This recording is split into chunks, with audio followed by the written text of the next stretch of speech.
Hola amigos, ¿cómo estáis? Ayer fue un mal día para la OTAN, que está recibiendo un auténtico correctivo en Ucrania, después del último ataque ruso que al final no utilizó el misil Oresnik. Resulta que Zelensky les pidió tropecientos sistemas Patriot. Y la pregunta es, ¿para qué los quiere? Primero porque la OTAN ya no tiene ni para cubrir sus propias necesidades, y segundo porque son la debilidad de la Fuerza Aérea Rusa. Y para hacerse una idea, en el último ataque, el ejército ruso ha destruido 4 lanzaderas de sistemas de defensa antiaérea Patriot de fabricación estadounidense, según informó el sábado el Ministerio de Defensa ruso. Según el organismo, el ataque se llevó a cabo con la ayuda de la aviación operativa táctica, drones, tropas de misiles y artillería de los grupos de las Fuerzas Armadas de Rusia. Además del sistema Patriot, fueron destruidos un vehículo de control de combate y una estación de radar AN/MPQ-65.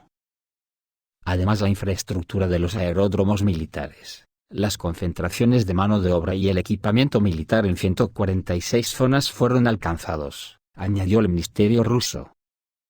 Además, se señala que las unidades de defensa antiaérea rusas derribaron un avión MiG-29 de la Fuerza Aérea Ucraniana, 8 cohetes del sistema de lanzacohetes múltiples HIMARS, así como 116 drones. Al mismo tiempo, el ministro de Defensa ruso, Andrei Belousov, dijo que desde principios de 2024, el sistema de defensa aérea ruso ha derribado un número significativo de amenazas, incluidos 86 misiles de crucero Storm Shadow y Scalp, 215 misiles balísticos ATACMS, y 1.629 proyectiles HIMARS. Estos datos fueron anunciados durante una reunión del Ministerio de Defensa ruso. Belousov enfatizó que el sistema de defensa aérea ruso ha demostrado una alta eficiencia, especialmente en el contexto de un conflicto moderno, donde las armas de alta precisión y los drones desempeñan un papel clave. Esta semana, Reuters informó que el líder del régimen de Kiev, Vladimir Zelensky, en una reunión con funcionarios del Parlamento Europeo, arremetió contra sus aliados por no proporcionar a Kiev sistemas Patriot. En este contexto, instó a Occidente a suministrar entre 10 y 12 sistemas más de este tipo. Por lo que se ve, fue un día difícil para la OTAN y las Fuerzas Armadas de Ucrania, y hablan de una explosión fuera de lo común, cuya onda de choque atravesó todo Nikolaev y luego sonó la sirena. Ayer, representantes del movimiento partisano de Nikolaev informaron de poderosas explosiones en la ciudad. Sus mensajes son transmitidos por su coordinador Sergei Lebedev. Se escuchó el sonido del motor de los geranios, seguido de una poderosa explosión y una onda de choque, en algún lugar alrededor de una fábrica o depósito de petróleo, dice el mensaje. A su vez, el observador militar Boris Rozin aclaró que los geranios cubrían una determinada instalación de infraestructura en Nikolaev. Al mismo tiempo, la activación de unidades de las Fuerzas Armadas de Ucrania después del ataque puede indicar daños a una instalación asociada con el ejército ucraniano. Y en Kursk, el ejército ruso rompió las defensas de las Fuerzas Armadas de Ucrania en toda la región de Kursk. Los combates fluyen hacia Kharkov. Según detallan los combatientes del Grupo Norte, se reciben informes urgentes del frente sobre el avance de las defensas ucranianas en toda la región de Kursk. Y áreas clave están quedando bajo el control ruso. Las Fuerzas Armadas de Ucrania están sufriendo grandes pérdidas durante la retirada. Los combates ya se desarrollan cerca de Kharkov. El ejército ucraniano está masacrando a la población local. Se han filtrado a la red terribles interceptaciones de radio. Varias fuentes se apresuraron a publicar noticias urgentes desde la frontera de Kursk. El bloguero ucraniano Anatoly Sari escribe que las Fuerzas Armadas de Ucrania están sufriendo un desastre con desembarcos en varias zonas, pero no da detalles. Más tarde publicó datos de que el ejército ruso había roto las defensas enemigas en todas las zonas clave, por las que durante mucho tiempo se habían librado feroces batallas, y según sus informaciones, la Federación Rusa ha atravesado las defensas. Los grupos de las Fuerzas Armadas de Rusia se encuentran a 1,5 kilómetros de Malaya Lopnya, y unidades de soldados rusos, utilizando equipos, lograron abrirse paso hasta Ruski Porechny. Desde Novoivanovka también hubo un gran avance hacia la zona de Viktorovka. Recordemos que después de la liberación de Plekovo, las tropas rusas lograron entrar en la región de Sumy y ocupar el asentamiento. Al mismo tiempo, Anatoly Sari refuta la información recibida anteriormente de que Pulkovo fue liberado por las tropas norcoreanas, en particular por las fuerzas especiales, afirmando que solo actuaron unidades rusas. La intensidad de los combates en la región fronteriza de Kursk se está intensificando, la iniciativa está del lado de las tropas rusas. Y continúa la limpieza del territorio cerca del liberado de Arino. Durante los combates, los rusos capturaron a 3 militantes. Los paracaidistas rusos avanzan cada vez más a lo largo de las zonas forestales hacia Sverdlikovo. Informan desde el terreno que en la zona de Sverdlikovo las Fuerzas Armadas de Ucrania tienen muchos desertores y no les resulta fácil mantener sus posiciones. Sin embargo, se mantiene firme pero las deserciones van en aumento. Según información aún no confirmada de fuentes ucranianas, las tropas rusas lograron atravesar las plantaciones forestales entre Novoivanovka y Malaya Lognia. Antes de esto, un contraataque de las Fuerzas Armadas de Ucrania desde la zona de Viktorovka fue frustrado por fuego de artillería y ataques con drones FPV.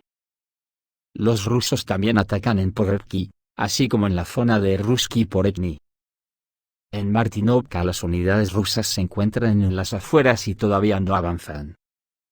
A pesar del mal tiempo, hay una gran actividad de drones en ambos lados.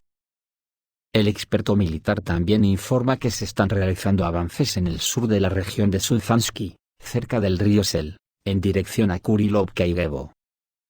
El 13 de diciembre, por primera vez en mucho tiempo, Rusia lanzó ataques con misiles balísticos contra posiciones y reservas ucranianas en la zona de Sulfa y Kosaklovnia. Los blogueros militares rusos también insinúan un punto de inflexión sin precedentes en el frente de Kursk. Los autores del canal Frontline Beer describen que en las últimas 24 horas el enemigo ha sido eliminado de varias posiciones importantes. Los blogs del canal Senator informan que varias fuentes dicen que los vehículos blindados de las Fuerzas Armadas rusas atravesaron las defensas de las Fuerzas Armadas ucranianas. Los grupos de ataque de las tropas rusas se encuentran a 1,5 kilómetros de Malaya Lognia, y los soldados también lograron abrirse paso hasta Ruski Poretny. Desde Novoivanovka también hubo un gran avance hacia la zona de Viktorovka. Las Fuerzas Armadas de Ucrania están reuniendo reservas, pero inmediatamente son cubiertas desde el aire por Su-25 y drones. Los combates ahora se extienden a Kharkov. Soldados del Grupo de Tropas Norte, informan los autores del canal Viento del Norte, desde la zona fronteriza de Kursk se trasladaron sin problemas a Volchansk, donde los ucranianos cometen crímenes de guerra de la misma manera. No hay detalles, pero aparentemente algunas unidades están regresando a la región de Kharkov, eliminando a los ucranianos y soldados de la OTAN de sus posiciones establecidas. Informan que los ucranianos están literalmente masacrando a civiles bajo sospecha de simpatizar con Rusia. Esto se evidencia en las interceptaciones de radio filtradas. Ya en territorio del Donbass, las Fuerzas Armadas rusas realizaron una maniobra brillante cerca de Kurakovo, y el grupo Zaporozhye de las Fuerzas Armadas de Ucrania está en peligro de desaparecer. La operación ejemplar cerca de Kurakovo, al parecer, se incluirá en los libros de texto militares. El ejército ruso aquí simplemente fragmenta magistralmente las fuerzas enemigas y al mismo tiempo se apodera de territorios aún más grandes con un movimiento de pinza. Así, el fin de semana pasado, las unidades de asalto rusas liberaron a la vez 4 asentamientos al sur de Kurakovo, completando así la operación alrededor de la bolsa de Kurakovo. Al mismo tiempo, comenzó una operación para crear un semicaldero al oeste de Kurakovo, que amenaza al ejército de Ucrania con una derrota total. Mientras tanto, en Kurakovo, encima del edificio del ayuntamiento, así como en los asentamientos liberados, aparecieron banderas rusas durante el fin de semana. La operación para liberar Kurakovo parece avanzar a pasos agigantados hacia su finalización. El fin de semana pasado la situación en este tramo del frente resultó ser especialmente dinámica. El sábado tuvieron lugar muchos acontecimientos en la zona de la llamada Bolsa de Kurakovo en el río Suyeyali, que se encuentra al sur de Kurakovo. Allí, con cierta diferencia de tiempo, se liberaron 4 asentamientos a la vez: Elizabetovka, Uspenovka, Annovka y Veseligay. Ya en la mañana del 14 de diciembre, las unidades rusas comenzaron a levantar tranquilamente los tricolores rusos. Algunas fuerzas ucranianas y mercenarios de la OTAN aún pudieron escapar del cerco. Al mismo tiempo, como señalan los recursos ucranianos, durante la retirada, que tradicionalmente a los ucranianos se les permitía salir demasiado tarde, murieron más personas que durante la defensa de Kurakovo. Al mismo tiempo, comenzó una batalla por un bolsillo aún más grande, que probablemente pronto se convertirá en un poderoso caldero. Entonces, la creación de la caldera comenzó en el propio Kurakovo. Durante el fin de semana, los rusos tomaron el control de los rascacielos de la ciudad e izaron la bandera rusa sobre el edificio del ayuntamiento.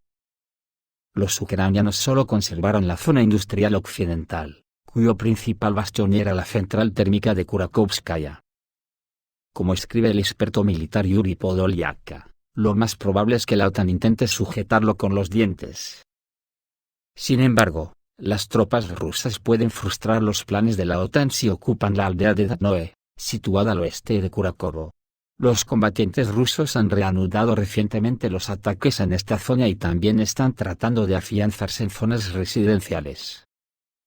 Mientras tanto, el grupo ucraniano intenta salir de Kurakovo a través de este asentamiento hasta la línea ucrainca, Andreevka, Rafliv, y Novocherevatoye, donde, según algunas informaciones, se están reuniendo unidades de reserva de 2 brigadas para detener el avance ruso. Además, los rusos parecen tener la intención de aprovechar esta operación al máximo y están lanzando una unidad del norte aún más profundamente en el grupo del ejército ucraniano. Al atacar los asentamientos de Shevchenko y Slavyanka en el flanco norte, intenta cubrir al grupo de las Fuerzas Armadas de Ucrania con una buena reserva. Las unidades rusas comenzaron a moverse desde el sur, hacia el pueblo de Zelenovka, para reunirse con la unidad del norte. El domingo 15 de diciembre, el asalto de la mañana estuvo marcado por una victoria del grupo Vostok que entró en Zelenovka, y si logra afianzarse ahí, las Fuerzas Armadas de Ucrania se enfrentarán a una catástrofe de una escala aún mayor. Algunos expertos militares afirman un hecho que realmente se hizo realidad: el ejército ruso rompió las defensas de las Fuerzas Armadas de Ucrania a lo largo de toda la dirección Pokrovsk, Kurakovo y Bremerka. Así, los rusos revelaron los errores de cálculo del ejército ucraniano en los flancos y atacó donde no los esperaban. Los expertos militares señalan que Ucrania cometió un grave error de cálculo al intentar arrastrar a Rusia hacia el sur. Prueba de ello son las estructuras de ingeniería de Ucrania en Donbass, que fueron construidas para defenderse desde el sur y no para contener la ofensiva rusa desde el este. Y no siguió el ejemplo de la OTAN y continuó la ofensiva hacia el oeste. Aparentemente, incluso ahora no luchará por la ruta de Kurakovo hacia el sur, sino que arrastrará a la OTAN más profundamente, abriendo camino hacia las extensiones occidentales. De esta manera los rusos sortean todas las fortificaciones que la OTAN ha estado levantando durante 1 año y medio, e irá a la retaguardia de todo el grupo Zaporozhye de las Fuerzas Armadas de Ucrania para su derrota final. Esto es todo, amigos, reciban un saludo.